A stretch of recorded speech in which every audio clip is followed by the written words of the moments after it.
gotta hit for 20. So anytime a deck gains life, all right, and more dice on top of goblins.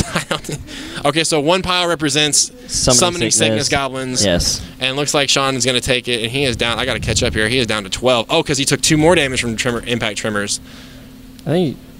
Dang, yeah. Yeah, I was helping Cody build a deck earlier this week, and we made a deck similar to this, but he had more of the power pieces. One deck, one game we were testing, and he had 2 trimmer impact trimmers, and then Hordeling Outburst for 6. Now I'm assuming that means he also runs Raise the Alarm. Raise the Alarm as well. Does he run the X and white?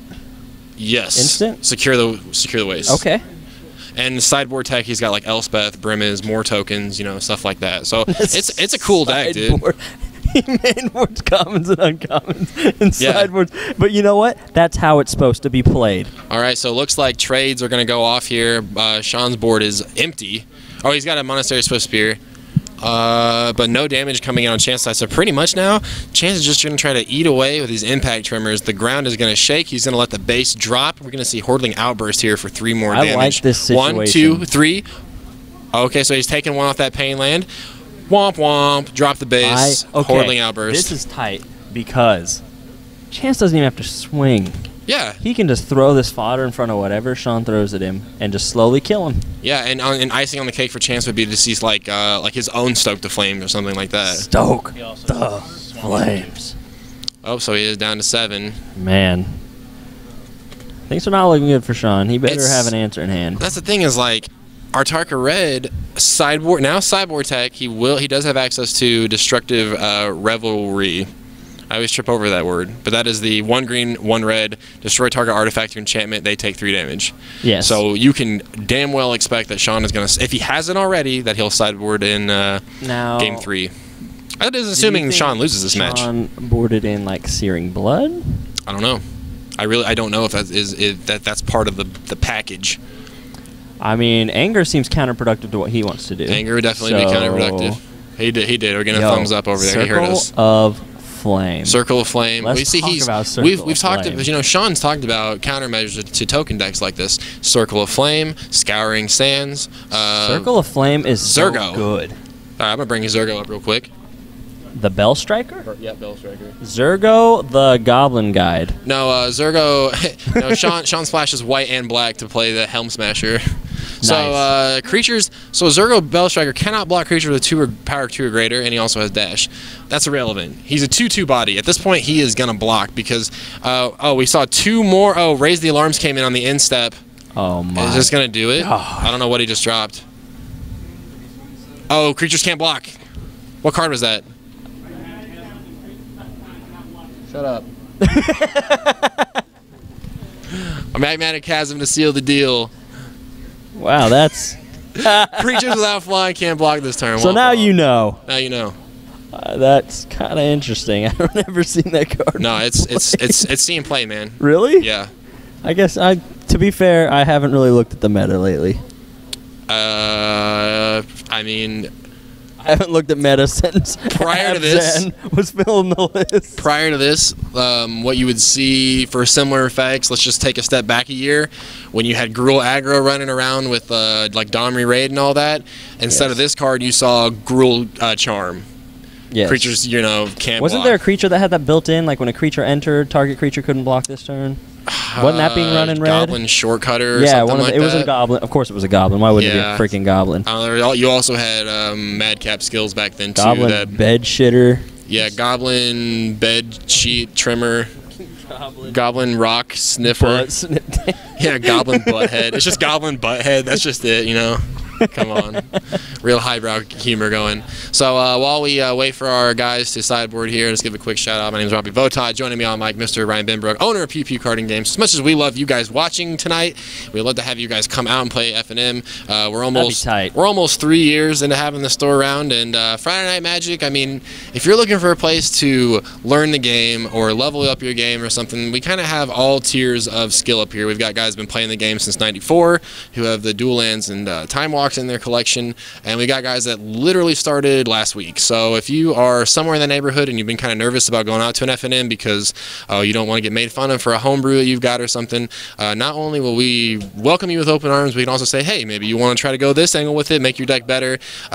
Also, we can show you the budget side of Magic too, to where you do not have to spend half your collection or your paycheck to make a somewhat viable deck. So there is nothing better that you can do for yourself if you want to play Magic the Gathering than going to play with real life people in a setting. Yeah. It is invaluable. The information you will get will help so much more than you just reading articles on the internet. Yeah, and like our guys here, you know, everybody here plays with the same mantra. Like, if I beat you, you want to get better to beat me. Then you beat me, then I want to get better to beat you. And yeah, so, but regardless, all that warm, fuzzy crap is out of the way. We're in a 1-1 lock here in round 3. Sean Morrison will be on the play as soon as I give everybody back their 20 life, because I can just start them whatever life I want. See, right now I'm picturing that super awesome show, Celebrity Deathmatch. But in substitute for Justin Timberlake, I'm just seeing goblins everywhere. So it looks like we had a turn 1 Monastery Swiftspear poking at Chance early with that spear, bringing him down to 19. And looks like another one coming in. Sean Morrison opting to leave his mana open. So like any good instant burn player is doing, is casting on turn. Impact Tremors on turn 2. Hold that, Sean. Oh, it's time to get the base ready. Okay, so Sean goes, time to race then. If we're going to race, get the shoes on. So Chance down to 16. The interesting thing is, wait, was that on his? That wasn't on his turn, so he will not get the prowess trigger on that. That might be a little bit of a possible misplay, unless. But he didn't want to lose the mana advantage. Yeah, I think Sean's trying to mind game it right now. Yeah, with that. Okay, so fetch land on the board, and Chance down to 15. I guess then again, those decks don't really need a mana advantage. No, well, what I'm saying is, like, you could have got an extra point of damage out with the prowess trigger. Yeah. Yeah. Fodder. So 2 damage on Sean and 2 bodies on the board. Chance is on. Oh, Searing Blood. There it is. Ladies and gentlemen, and there is the blood. So Searing Blood, 2 damage to target creature. If they die, the controller takes 3.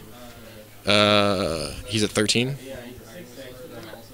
12? 12. Okay, I knew I was off. I had a brain seizure. 132 life 132. Now. Hey, man, I beat a player with 132 life in a standard game. Oh, a double Searing Blood. How many Johnnies did you ultimate? They ultimated 1 a Johnny, and I killed him with my Aetherling. Nice. 9 down to 7, because now that's Swiftspear. You talk about a sudden buff in prowess trigger. This that turn was 3, heavy. Turn 3, 4. turn 4 down to 7. Sean's turn 4.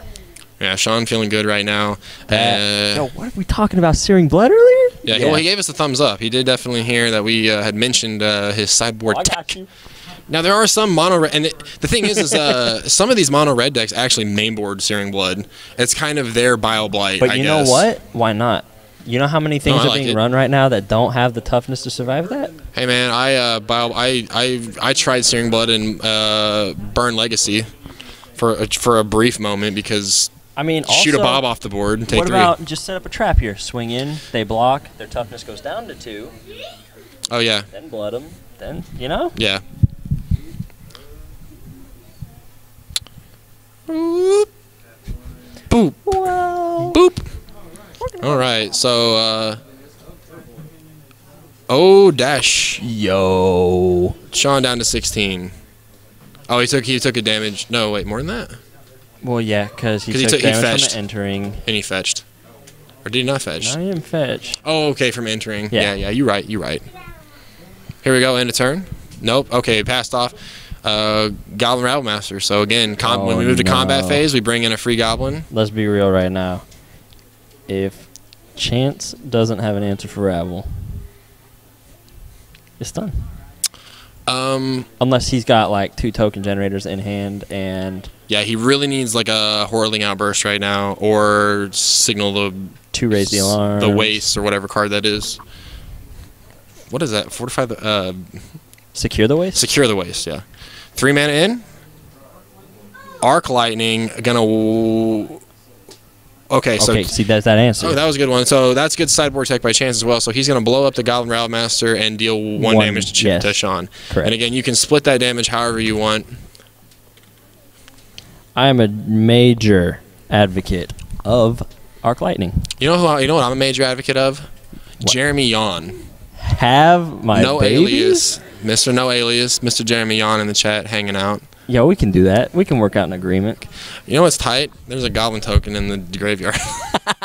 Hey, at least remember when I started playing and I was shuffling the tokens into my deck? I was like, there are magic cards, Ryan. They go in the deck. I was like, idiot. Man, you're right. Why do I even argue about things? A lot of mana on Sean's end. I know he's not happy about that. These decks often don't need a lot of mana to operate on, so every mana after this is just a wasted card. He's got at least one in hand. Yeah, that sucks, man. All right, so Monastery Swiftspear is going to clash, but they're not going to kill each other. Oh, Artarchus Command. Oh, Stoke to Flames. Oh, he's going to go straight for the dome. Alex, is that you? Oh, my God. Base Pizza is here. Okay, so Stoke to Flames right to Chance's head. And actually, that was good play on Sean because then it buffed his Swiftspear with the Prowess trigger, giving him a making him a 2/3. At least a 3-turn clock. What is that? Oh, sacrifice a red permanent? Oh, it's one of those exile target attacking or blocking. That's a terrible misplay because now Sean knows. Now Sean knows. Unfortunately, though, or I should say, fortunately for Sean, he's got such a good life lead right now. He can spend all of his meter to do whatever super combo he wants. Also noted, Chance stuck on 3 lands. One of them is a pain land. Yes. Your deck's assaulted me. Wow. Really, Pizza Guy? Look at my Crate of Magic, though. Doesn't give a shit. Yo, wow. this thing is stout. It broke. I'm gonna beat the hell out of that Pizza Guy, man. It broke what? The corners are all messed up on it now. It survives, I guess. What? Hold on, I gotta show the chat what just happened. I'm about to rage over here. Here. Oh no, it's good. Okay. So I made this badass deck box. Okay. So look, it's really bad. I made this and it just fell about 3 feet off the ground, 4 feet off the ground. Still intact. Still intact. Yeah. Get at me, Gravity. Yeah, it just kind of. All the waifu fact trash cards are all right, you know. Shout outs, check out White Schwartz. Actually, you know, even more important shout out. Yeah, I might actually reinforce it with some tape or a bulletproof vest. I don't know. Okay, so let's go back. Well, we're not streaming Street Fighter right now. So there's a little sideboard tech. 4 Searing Bloods came in, Arc Lightning, and the Artarchus. I bet the Artarchus Command probably came out.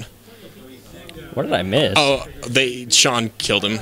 Oh. So there was the Cyborg tech. So there's the Destructive Reveille, the Arc Lightnings, and then the 4th Searing Blood. So he probably took out like Lightning Strikes and the kind of the bigger stuff. I mean, let's be honest. That was good tech. Those Searing Bloods were MVP. Woo! Yeah, definitely. That was heavy. All right, we're gonna get the scoreboard reset. We do have 4 rounds of Magic tonight, so we've got our finals round, and I think our leaders right now. So I know for a fact Sean is undefeated, so he's probably gonna stay on stream. And if I had to guess,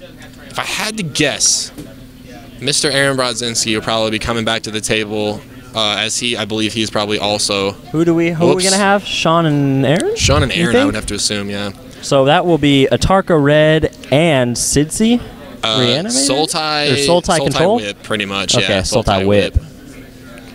And that'll be kind of an interesting match because it'll either be can blowout. Sean run him over or will Sidsi stabilize? I tell you what, though, that is going to be a match where you're really going to have to count your numbers because we talk about that little bit of life gain that can turn the tide against red decks. I mean, the problem is, so you hit him down to like 5 life, and then the control deck finds a way to stabilize through life gain. So in Aaron's case, it's going to be the whip.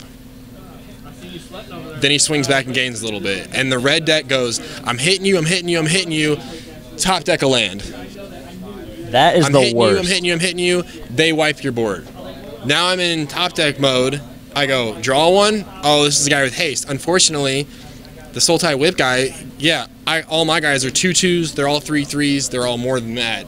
So all of a sudden, your guys that were doing so much work in the early game are doing literally nothing for you, and you just lose the game. Correct. And that's going to be, so up to Sean. If he's got a hand that can gas it out to the finish, we talk about in Magic Community, does this deck have gas to seal the deal? He's going to have the right amount of gas to do it. Here's something to think about. I don't really know what exactly Aaron runs in his deck, but does Aaron run counters? Counter spells? I think the whip archetypes and instead of counter spells. So classically, when you see blue in a deck, you're like counter.